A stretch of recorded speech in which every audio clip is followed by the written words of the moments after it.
Good morning বন্ধুরা, সবাই কেমন আছো? আশা করছি সবাই খুব ভালো আছো আর আমিও খুব ভালো আছি। দেবী পূজা আর একটি নতুন ব্লগে তোমাদের সকলকে স্বাগত জানাই। আজ মঙ্গলবার আর এখন বাজে 8:30টার মতো। আর আমি স্নান করে নিয়েছি, এরপর রেডি হব আর আজ যাবো শ্বশুর বাড়িতে। আর একটু সকাল সকালে উঠেছি ঘুম থেকে, আমি ঘুমিয়েছিলাম, ও আবার ডেকে ডেকে উঠিয়ে দিল। তারপর স্নান করে নিয়েছি, এরপর রেডি হব। আর আমি অতনু আর অতনুর মা তিনজনে মিলে যাবো শ্বশুর বাড়িতে। আর ওখানে মেলা আছে আজকে থেকে, আর তারপর আবার একটা বিয়ে বাড়িতে আছে। আমরা তিনজনে যাচ্ছি, ও আবার কালকে বাইকে করে যাবে। তাহলে বন্ধুরা চলো, আজকে ব্লগটা আমি এখন থেকে শুরু করছি। আশা করছি আজকে ব্লগটা তোমাদের কিছুটা হলেও ভালো লাগবে। সো বন্ধুরা, আমি ফাইনালি রেডি হয়ে গেছি। আর এদিকে এখনো গাড়িটা আসেনি, যে গাড়িটা ভাড়া করা হয়েছিল। আর এদিকে ও এখনো বাড়িতে আসেনি, ওকে আবার ফোন করলাম, ও বললো ও হচ্ছে একটু কাজ করছে, মানে গাড়িতে যে জিনিসগুলো নিয়ে যাওয়া হবে সেই জিনিসগুলোই নাকি রেডি করছে। কখন আসবে দেখা যাক গাড়িটা। আর গাড়িটা আসলে আগে অতনুকে আর দিদিকে ওখান থেকে তুলে নিয়ে আসবে, তারপরে আমি এখান থেকে চাপবো। দেখা যাক এখন কখন গাড়ি আসে, 10টা তো বেজেই গেল। অবশেষে গাড়ি চলে এসেছে। আমি আর দিদি দুজনে মিলে পিছনের সিটে বসেছি, অতনু আবার সামনের সিটে বসেছে। আর আমি না খেয়ে চলে আসছিলাম, দিয়ে আবার জোর করে কিছু মুড়ি খাইয়ে দিল, তার সাথে একটা চপ এনেছিল, দিয়ে চপ দিয়ে মুড়ি খেলাম অল্প করে। আর এই যে দেখো কত ব্যাগপত্র নিয়েছি আমরা। আকাশি কালারের যে ব্যাগটা দেখছো এটা আমাদের ব্যাগ, আর তারপরে দিদিদের আছে আবার কিছু ব্যাগ আবার ডিগিতেও ঢুকে দিয়েছি। তারপরে ওই সিটটা পুরো ভর্তি হয়ে গেছে। এত ব্যাগপত্র হতো না, এমনিতে শীতকাল, তার উপর আবার বিয়ে বাড়ি, ওই জন্য বেশি করে জামাকাপড় নিতে হয়েছে। আবার ও বললো মেলাতে নাকি একটা দোকান দিবে, আইসক্রিমের দোকান, বেশির উপরের আইসক্রিম নাকি গ্রামের লোককে সবাইকে খাওয়াবে। আমরা এখন আইসক্রিম নেওয়ার জন্য আইসক্রিম ফ্যাক্টরিতে চলে এসেছি। আর যে রুমটাতে আইসক্রিম বানানো হয় সেই রুমটাও একবার ঢুকে দেখলাম, আর এর আগে তো কোনোদিন দেখিনি। আর ঢুকে তো পুরো অবাক, কোনো জানালা নেই, শুধু একটা দরজা।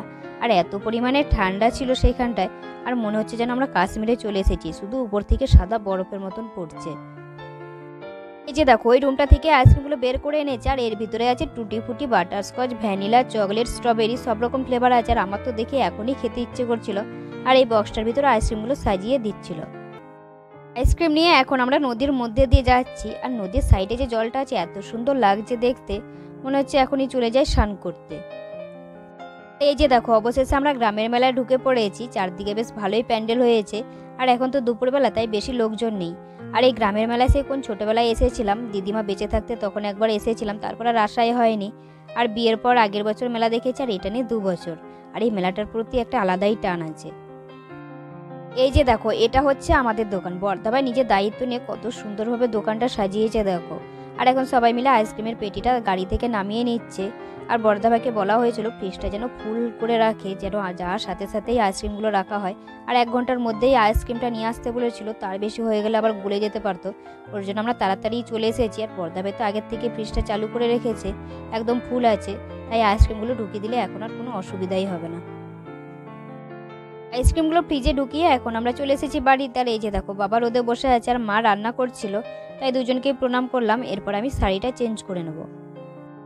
এখন সন্ধেবেলা, দোকান খুলে দেওয়া হয়েছে। অতনু তনু দুজনে মিলেই দোকানে আছে। তনু হচ্ছে আমার বড় ননদের ছেলে, আর তার সাথে একটা ছেলেও রাখা হয়েছে দোকানে।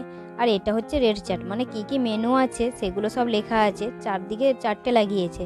আর আজকে যেহেতু মেলার প্রথম দিন, তাই সেরকমভাবে লোকজন নেই, ওই মোটামুটি আর কি আছে। আর এদিকে গ্রামের ছেলে মেয়েগুলো সবাই মিলে নাচছিল খুব সুন্দর, তাই আমি আর দিদি দুজনে মিলে চলে এলাম দেখতে। আর সামনে দেখো দর্শকের সংখ্যা খুবই কম, কারণ আজকে প্রথম দিন তো, তাই সেরকম লোকজন হবে না, এরপর আস্তে আস্তে লোকজন হবে। যেহেতু মেলার প্রথম দিন, তাই বেশিক্ষণ অনুষ্ঠান হবে না, আমরা খানিকক্ষণ থেকে তারপর বাড়ি চলে যাব। তাহলে বন্ধুরা চলো, আজকে ব্লগটা আর বেশি বড় করছি না, এখানে শেষ করছি। আজকে ব্লগটা কেমন লাগলো অবশ্যই কমেন্ট করে জানাবে, ভালো লাগলে একটা লাইক শেয়ার করে দেবে। দেখা হচ্ছে খুবই শীঘ্রই পরবর্তী ব্লগে। ততক্ষণ তোমরা সবাই ভালো থাকবে, সুস্থ থাকবে। আজকের মতন টাটা সবাইকে।